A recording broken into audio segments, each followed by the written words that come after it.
मकबूजा कश्मीर में नए अराज़ी क़वानीन का निफाज़ मोदी हुकूमत का मकबूजा जम्मू कश्मीर को अपनी नौआबादियाती बनाने की तरफ एक और कदम है। हाल ही में मोदी हुकूमत ने Jammu Kashmir land grant rules 2022 का निफाज़ किया है, जिसका वाहिद मकसद कश्मीरी अवाम को अपने मादरे वतन की अराज़ी को इस्तेमाल में लाने से बाज रखना है। नए अराज़ी क़वानीन के तहत अब कोई भी कश्मीरी अपने कारोबारी मकासद के लिए अराज़ी लीज़ पर हासिल नहीं कर सकता और अराज़ी और लीज़ की मंजूरी और उसका तयन काबिज़ भारतीय इंतज़ामिया खुद करेगी।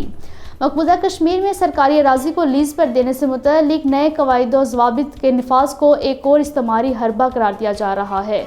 कश्मीरी होटल मालकान समेत ताजिर बरादरी खदशा ज़ाहिर कर रही है कि उनसे ज़मीनें छीन कर भारतीय ताजरों को दी जाएंगी और उन्हें बेरोज़गार कर दिया जाएगा। मोदी हुकूमत ने आर्टिकल 370 को मनसूख करके गैर मकामी लोगों के लिए मकबूजा जम्मू कश्मीर में आबाद होने की राह हमवार की है, जबकि नाम नहाद नए अराज़ी क़वानीन अहले कश्मीर के हकूक़ पर एक और हमला है।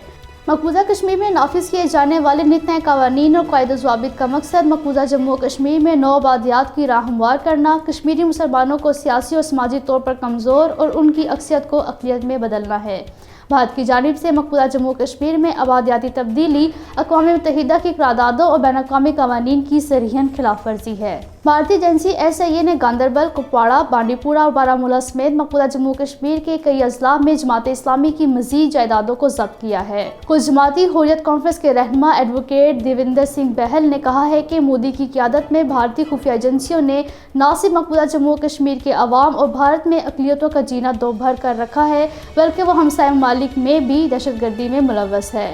जम्मू कश्मीर हाई कोर्ट ने भारतीय जेल में शुपिया के रिहायशी जहांगीर अहमद मलिक नामी नौजवान की काले कानून पब्लिक सेफ्टी एक्ट के तहत नज़रबंदी को कालेदम करार देते हुए उसकी रिहाई का हुक्म दिया है।